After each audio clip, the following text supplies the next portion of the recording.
Video में हमारे साथ है निर्देश जी, जो हमें बताएंगे किस प्रकार से एग्रीकल्चर सेक्टर में अपना भविष्य बना सकते हैं।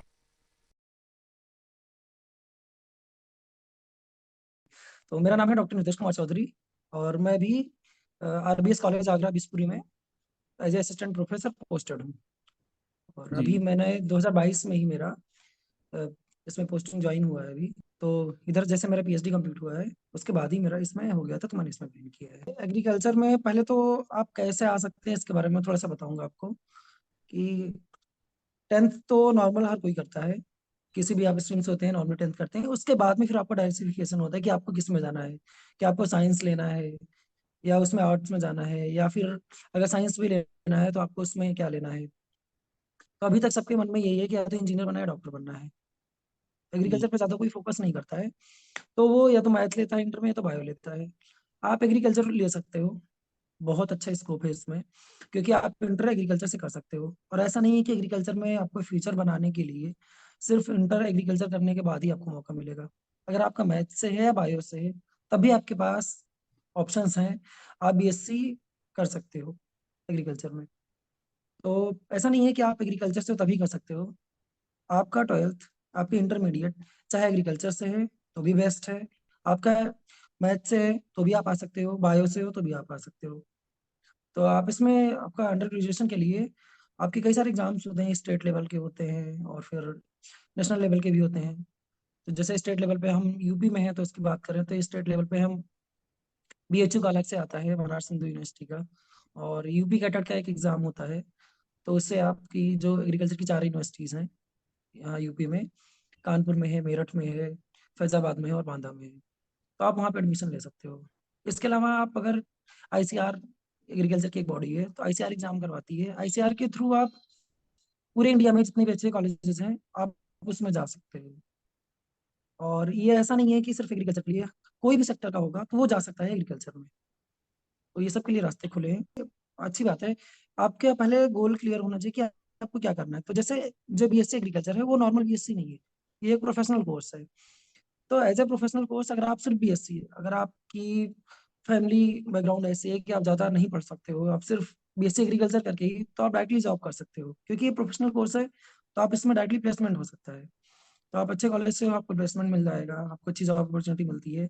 उसके अलावा आप अंडर ग्रेजुएट हो तो आप किसी भी सिविल सर्विसेज में बैठ सकते हो, कोई दिक्कत नहीं है। स्पेशल एग्रीकल्चर के भी कुछ हैं जिसमें आप बैठ सकते हो, जैसे मेरे कई सारे फ्रेंड्स हैं जो डीएफओ हैं और डीएचओ हैं, डिस्ट्रिक्ट हॉर्टिकल्चर ऑफिसर्स हैं। तो ये सिर्फ एग्रीकल्चर के लिए रिजर्व वैकेंसी आती है, तो कहीं ना कहीं ये आपको ज़्यादा बेनिफिट होता है नॉर्मल यूपीएससी और उन सबकी कंपेरिजन में। आप यूपीपीसीएस जो नॉर्मल लिखते हो उससे थोड़ा सा ज़्यादा बेनिफिट मिलता है इसमें। और मैं अभी रिसेंट की बात बताऊं, अभी 2 दिन पहले ही पोस्टिंग मिली है। अभी वैकेंसी आई थी नई एग्रीकल्चर में, एसटीए के नाम से, सीनियर टेक्निकल असिस्टेंट के नाम से, यूपीपीसीएस के थ्रू। इसमें भी जितने बच्चे सेलेक्ट हुए हैं सब या तो मिनिमम ब्लॉक लेवल पर, वरना मैक्सिमम जो भी हैं सब डिस्ट्रिक्ट लेवल पर ही बैठते हैं। तो ये उनके लिए बहुत अच्छी अपॉर्चुनिटी है कि आपको पीसीएस के थ्रू इतने अच्छे मौके मिल रहे हैं कि जिसमें एग्रीकल्चर के बंदे ही चाहिए, उनको कोई और दूसरे सेक्टर का नहीं चाहिए। तो एग्रीकल्चर के लिए स्पेशल वैकेंसीज हैं।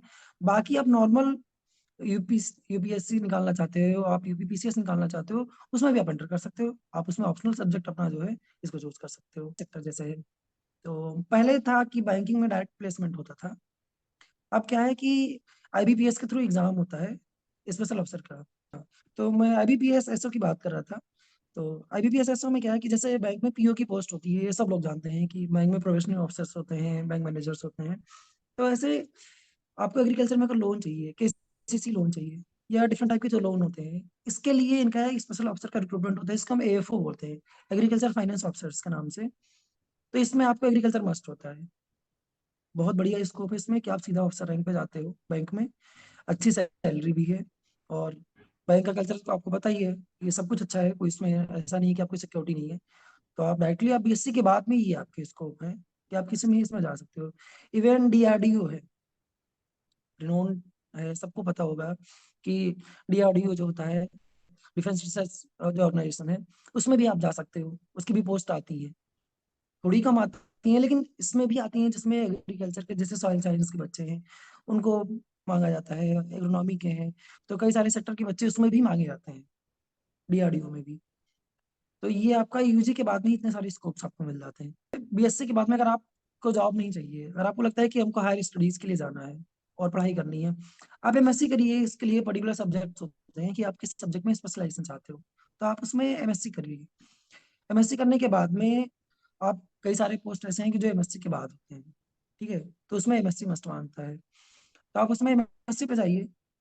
उसके अलावा क्या है कि अ, आप किसी उसमें, जैसे जितने सारे इंस्टीट्यूट है आईसीआर की, उसमें सीनियर रिसर्च फेलोशिप की पोस्ट आती है, जूनियर रिसर्च फेलोशिप की पोस्ट आती है, तो आप उसमें एज ए फेलोशिप आप उसमें पैसे भी अर्न कर सकते हैं और आपको उसमें रिसर्च का मौका मिलता है। तो आप जेआरएफ एसआरएफ डायरेक्ट वहां पर आपका वॉक इन इंटरव्यू होता है और आप डायरेक्टली उसमें जा सकते हो, ठीक है। उसके अलावा अगर आप पीएचडी करना चाहते हो तो आप उसमें पीएचडी करिए। आईसीआर का एक अलग से नेट होता है, जैसे नॉर्मल यूजीसी नेट सब लोग जानते हैं, तो आईसीआर का भी एक अलग से नेट होता है। तो आप आईसीआर नेट के लिए जाइए, आपका नेट क्वालिफाई हो जाएगा तो आपको टीचिंग के लिए आपकी वैकेंसी खुल जाएगी। कि जितने भी एग्जाम्स होते हैं इसमें यूपी हायर एजुकेशन के जो एग्जाम होता है, जैसे डिग्री कॉलेजेस हैं जिसमें आप प्रोफेसर बनते हैं, तो उसके थ्रू आप डिग्री कॉलेज में प्रोफेसर बन सकते हैं, यूपी हायर एजुकेशन के थ्रू। उसके लिए क्या होता है कि आपको नेट होना चाहिए और एमएससी होनी चाहिए आपकी। अगर आप पीएचडी कर लेते हो तो बेस्ट है, वो आपका एडिशनली है, कोई दिक्कत नहीं है। और अगर आपको यूनिवर्सिटीज में प्रोफेसर बनने हैं तो उसके लिए आपके पास स्कोर कार्ड बनता है कि आपने एमएससी में कितने रिसर्च पेपर्स हैं, आपके बीएससी में क्या मार्क्स रहे हैं, एमएससी में क्या मार्क्स रहे हैं, और आपकी जो नॉलेज होती है उसके हिसाब से फिर आपका पेपर होता है। पेपर होने के बाद में फिर आपका इंटरव्यू होता है, उसके बेस पे आप शॉर्ट लिस्ट किए आते हैं और आप एज असिस्टेंट प्रोफेसर आप जॉब कर सकते हैं। इसके अलावा अगर आप रिसर्च करना चाहते हैं, आप साइंटिस्ट बनना चाहते हैं, तो उसके लिए आपका एक अलग एग्जाम होता है एसआरबी के थ्रू, एग्रीकल्चर रिसर्च साइंटिस्ट। उसमें आप एग्जाम दीजिए, तो उसमें प्री और मेंस जैसे होता है कि आपका, जैसे जो हमारा नेट का एग्जाम होता है, तो वो नॉर्मल नेट के एग्जाम में हमको नेट का सर्टिफिकेट मिलता है। इसमें एसआरबी उसको एज ए प्री मानता है, और नेट में आपके जो अच्छे मार्क्स होते हैं, जिसने एआरएस के लिए अप्लाई कर रखा है, वो उसको शॉर्ट लिस्ट करता है। फिर उसको डिस्क्रिप्टिव एग्जाम देना होता है मेंस का, तो उसमें वो एग्जाम देता है, फिर उसको इंटरव्यू कॉल आती है और वो वहां से साइंटिस्ट बन सकता है। तो जी। इतने सारे स्कोप है इसमें कि हम लोग बात करते रहेंगे तो 2-3 घंटे हो जाएंगे, इसके स्कोप नहीं खत्म होते हैं। एक्चुअल में हम लोगों को पता कम होता है, तो थोड़ी सी ये दिक्कतें हैं, बाकी तो स्कोप बहुत अच्छे हैं। एग्रीकल्चर का है तो आपको नॉर्मल, तो आप बीएससी एग्रीकल्चर से आप कर ही सकते हो। इसके अलावा बीएससी आपकी हॉर्टिकल्चर में होती है, वेजिटेबल्स के बारे में अगर आपको स्टडीज करना हो तो आप हॉर्टिकल्चर पर चले जाइए, तो आपको बीएससी हॉर्टिकल्चर कर सकते हो। बीएससी आपकी फिशरीज में होती है। इवन इसमें आप और सारे हैं, जैसे कि बायोटेक के भी कोर्सेज कुछ हैं, तो आप इसके माध्यम से आप डायरेक्टली उसमें एग्री बायोटेक कर सकते हो। तो लगभग ऐसे 8-10 कोर्सेज हैं कि जिसमें आप जा सकते हो। ये बहुत गलत बात है। देखिए, हम पिछले कई सालों से, एग्रीकल्चर तो लगभग 11,000 साल पहले से शुरू हो चुका है, तो जिसमें हम इतने पारंगत हैं ऑलरेडी, उसमें अगर करियर बनाने की बात आती है तो ये तो बहुत अच्छी बात है, क्योंकि हम सब नॉर्मली जमीन से जुड़े हुए लोग हैं, सबको खेती के बारे में पता है। तो ये तो आप इसमें अच्छा फ्यूचर बना सकते हैं, क्योंकि आपको पहले से चीजें पता है। आप डॉक्टर्स बनने के लिए, इंजीनियर बनने के लिए आते हो, तो आपने घर में कोई डॉक्टरी इंजीनियरी ऐसे नहीं देख रखी है, लेकिन खेती तो आपके यहाँ हो रहा है, तो ये तो और अच्छी बात है। और ऐसा नहीं कि आप सिर्फ इसमें खेती करना है, वो आपको सिखाया जाता है कि वैज्ञानिक ढंग से, वैज्ञानिक तरीके से आप कैसे खेती कर सकते हैं, तो इसके बारे में आपको पढ़ना पड़ता है। ऐसा नहीं कि आप उसमें सिर्फ खेती कर सकते हैं। और कई सारे ऐसे फार्मर्स हैं कि जो इससे बहुत अच्छी अर्निंग कर रहे हैं। आपने कई सारे एग्जाम्पल्स पेपर में भी देखे होंगे कि लोग अमेरिका जाके उसके बाद में वहां से पढ़ाई करके वापस आके अपनी सारी जॉब छोड़ के खेती कर रहे हैं, उसमें अच्छा खासा मुनाफा कमा रहे हैं। जैसा भी रिसेंट की आप बात करो, तो इस समय पे ड्रैगन फ्रूट है, इसमें कितने फायदे हैं जो कि हर कोई नहीं कर रहा है। तो आप एग्रीकल्चर के हैं तो आप उसमें बहुत अच्छे से कर सकते हैं। फिशरीज में, मछली पालन में आप कितना बढ़िया बेहतरीन कर सकते हैं। डेयरी फार्मिंग में आपकी कितनी अच्छी वो है। तो ये सब इतने अच्छे स्कोप हैं कि जो एग्रीकल्चर वालों को बहुत ज्यादा इन्फ्लुएंस कर रहा है, बहुत ही ज्यादा फायदा होगा। और आपको सिर्फ एक जॉब की जरूरत नहीं है, फिर आप जॉब प्रोवाइडर बन जाओगे इसके माध्यम से। जी। और कुछ मिथ ऐसे हैं कि जैसे, तो इसमें मैं बताऊँ आपको कि सबसे अच्छी बात ये है, इस समय मैं खुद डिग्री कॉलेज में पढ़ा रहा हूँ, तो वहाँ पर लगभग 30% गर्ल्स स्टूडेंट हैं, जो कि पहले, अगर मैं अपने यूजी लेवल की बात करूँ, तो मेरे क्लास में लगभग 120 से 130 बच्चे थे। उसमें से गर्ल्स का रेशियो बहुत कम था, 9 या 10 लड़कियां थी उसमें, क्योंकि उनको पता है कि इसमें कितने अच्छे स्कोप है। तो ऐसा नहीं है कि लड़कियों के लिए नहीं है, सिर्फ लड़कों के लिए है, क्योंकि इसमें आपको जाके फावड़ा नहीं चलाना है। जी। आपको सिर्फ वो तरीका पढ़ना है कि खेती कितने अच्छे तरीके से की जा सकती है, उसके बारे में आपको अच्छे से पढ़ना है। और कई सारे ऐसे मेरे जानने वाले जूनियर्स हैं और कई सारे ऐसे हैं जो बैंक में काम कर रहे हैं, बहुत अच्छी-अच्छी पोस्ट पे हैं। तो ये आपका मिथ है कि आप एग्रीकल्चर में सिर्फ खेती करते हो। इतने अच्छे रिप्यूटेड पोस्ट पे हैं, मेरे सीनियर्स हैं, मेरे बैचमेट हैं कि जो इस समय डीएचओ हैं, डिस्ट्रिक्ट हॉर्टिकल्चर ऑफिसर की पोस्ट पर हैं।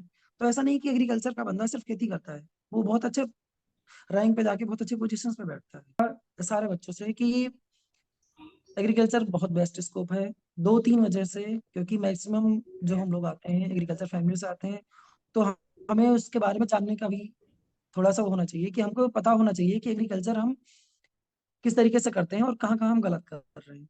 तो आप उसको जब वैज्ञानिक तरीके से पढ़ोगे तो आपको ये पता चलेगा कि हाँ, यहाँ पर हम और अच्छा कर सकते हैं। दूसरी बात, जिस चीज़ के बारे में आपको पहले से पता है, वो पढ़ाई आपके लिए ज़्यादा आसान होगी कंपैरेटिवली अदर स्टडीज़ के। तो ये तो आपके लिए और अच्छा मौका है। इसमें कॉम्पिटिशन्स थोड़े कम हैं बाकी सेक्टर्स के, तो इसमें आपके सक्सेस रेट ज़्यादा है। तो इस वजह से आप अगर इसमें बाकी पढ़ाई को देखा जाए कि जैसे आप नॉर्मल सुनते होंगे कि इंजीनियरिंग इतने सारे कॉलेजेस से ऐसे करके घूम रहे हैं या फिर 10,000 की नौकरी कर रहे हैं, तो ऐसा वर्स्ट सिनेरियो आपको एग्रीकल्चर में देखने को नहीं मिलेगा। अगर आपने एग्रीकल्चर से पढ़ाई की है, तो आप एक अच्छे जॉब पे, चाहे प्राइवेट सेक्टर हो, प्राइवेट में भी आप देख रहे हैं इतनी सारी कंपनी है जो सीड बना रही हैं, जो फर्टिलाइजर्स बना रही हैं, इतने सारे केमिकल्स बना रही हैं, पेस्टिसाइड, इंसेक्टिसाइड, इन सब में भी अगर आप जाना चाहते हैं तो बहुत अच्छी पोस्ट पे जा सकते हैं। मेरे खुद के ऐसे फ्रेंड्स हैं कि जो कंपनी में 1.5 लाख रुपए महीने के पोस्ट उस पे हैं, जो कि मेरे साथ के पढ़े हुए हैं। तो ऐसा नहीं है, आप प्राइवेट में भी बहुत अच्छा कर सकते हो। जबकि बीटेक किया हुआ या बाकी और अदर सेक्टर्स में आप इतनी अच्छी ग्रोथ नहीं कर सकते हो। तो मैं आपको ये कहूँगा कि एग्रीकल्चर में आपके थोड़े से चैलेंजेस हैं, उसके बाद आपको बेनिफिट्स बहुत ज़्यादा हैं। तो आपको इस सेक्टर में आने की ज़रूरत है। आप आइए और होप फॉर द बेस्ट, आपका बहुत अच्छा होगा और बस यही है।